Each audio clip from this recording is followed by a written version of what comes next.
guys, and welcome back to my channel. So for those who are new, please subscribe to my channel. Hit that button below. Yes, that is right. And also that small bell right there to get notified if I upload new videos. And I would like to say hello to my friends in the Philippines, Thailand, Cambodia, and also some friends in India. And of course to my students and followers here in Vietnam and to the rest of the world. Please continue sharing my videos so we can reach out to more students and learners. All right. So I've been asked by many of my followers to upload more videos, particularly related to some tips and strategies on IELTS speaking. And that's what we're going to talk about today. So this video is titled How to Get Band 9 in IELTS Speaking. Well, if you cannot, then you can at least aim for band 7.5, 8, 8.5, or 9. So here's my test result form or test report form. And in fact, I set the IELTS so I can also personally experience how the candidates answer, go through the different parts of the test. All right. And I've been reading tons of books and online references about some tips and strategies. And in fact, I made a longer video about some tips on answering IELTS speaking part 1. Please check the description box below. I'm going to put the link right there. Okay. So I tried to condense some of these tips which worked for me. So you cannot find this in any other books because I made this my way, okay? This is my own strategy and I call it the SMART strategy. Did you get that? Yeah, it is SMART strategy. So it's an acronym actually, S-M-A-R-T. And let's start with S. The first tip that I'd like to share, which I find very effective, is of course to speak at length. So long, it has to be long. All right. So how are you going to do that? First, you can use my technique, which is 1 + 1. What does that mean? One question, and then you make up another question in your mind to answer. Like, for example, the question is, what kind of sport do you play? Then in your mind, you can add several questions like, who do you play it with? Where do you play it? When did you start playing it? Did you get it? So that is 1 + 1 strategy. So that's how you can make longer responses. Now in part 2, it usually starts with talk about or describe, So you can use the PPF. I'm not sure if you have heard about this, but this one stands for past, present, and future. Let's say your cue card or topic card in part 2 is all about sports. Let's say a sport you would like to learn. And it's very easy to answer that one because it's like a plan, something that you would love to study or learn. But you can in fact talk about sports that you used to play back when you were young, sports that you currently know how to play or do, okay? Combat sports, individual, dual, team sports, and whatnot, before you finally go to your answer, okay? The sport that you would like to learn, and that is future, right? Or let's say the question in part 2 is all about a restaurant. Okay, and you cannot actually remember the last restaurant you've been to. You can still make up a story, okay? Like, for example, 3 days ago, I was in this fancy restaurant, and then you can talk about what did you order, who you were with, etc. And probably, this weekend, I am planning on going on a date with my best friend, girlfriend, boyfriend, whoever, okay? And I intended to go to this restaurant. So you see that is past, present, and future. Okay, so remember, 1 + 1, it means one question and you add one more question.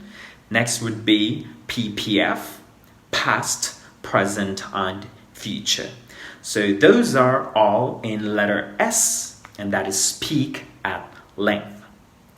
Did you get that? I hope so. Moving on, we're going to have letter M, and M means minimize errors, okay, or mistakes. I am certain that my speech when I did the speaking test was not perfect. I had some errors.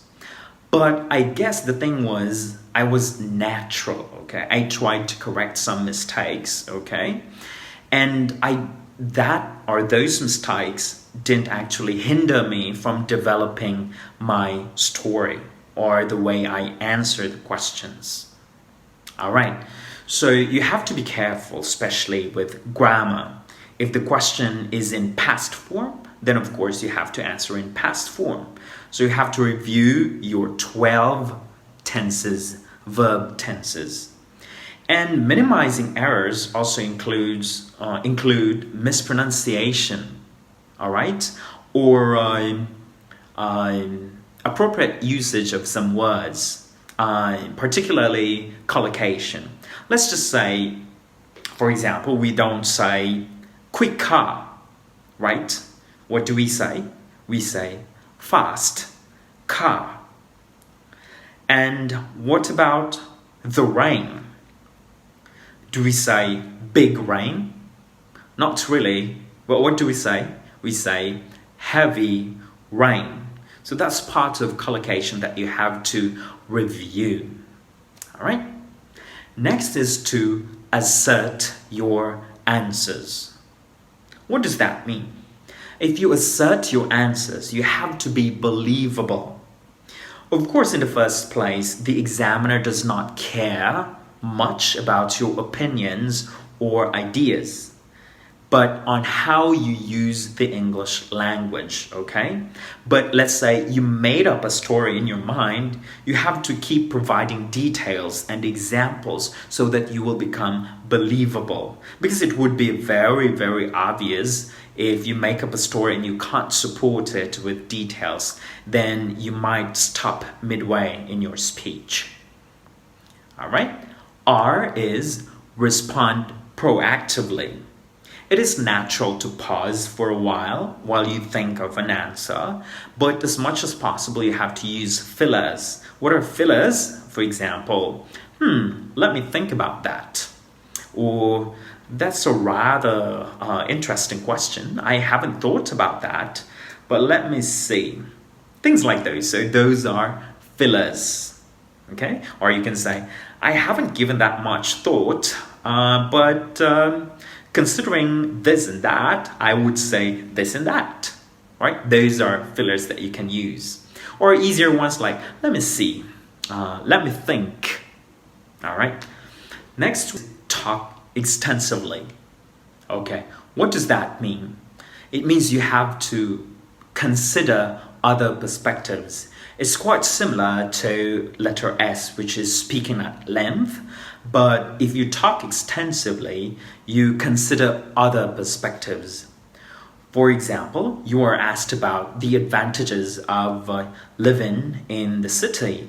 And of course, you will discuss the benefits of residing in urban areas. But at the same time, you can include in your answers what other people would think. Let's say for people who enjoy living in the countryside. So you can consider their ideas. All right? Next, let's say age gap. What do you call this one? Yeah, age gap. Like, for example, your parents might have a different opinion. Your grandparents might have a different opinion because of the different generations. Okay, generation gap, to be exact. Okay, so you can talk about your perspectives, children's perspectives, parents' perspectives. Got it?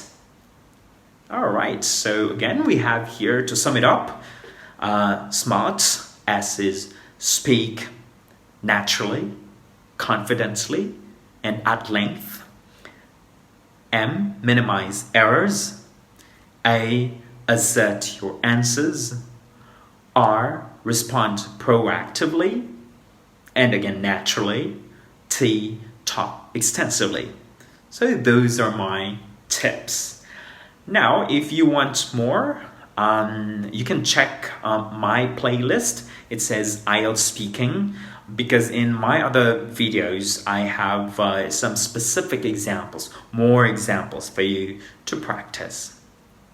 Okay, so that's all for today, and I hope you learned something, and I hope that this will motivate you to study harder and practice more.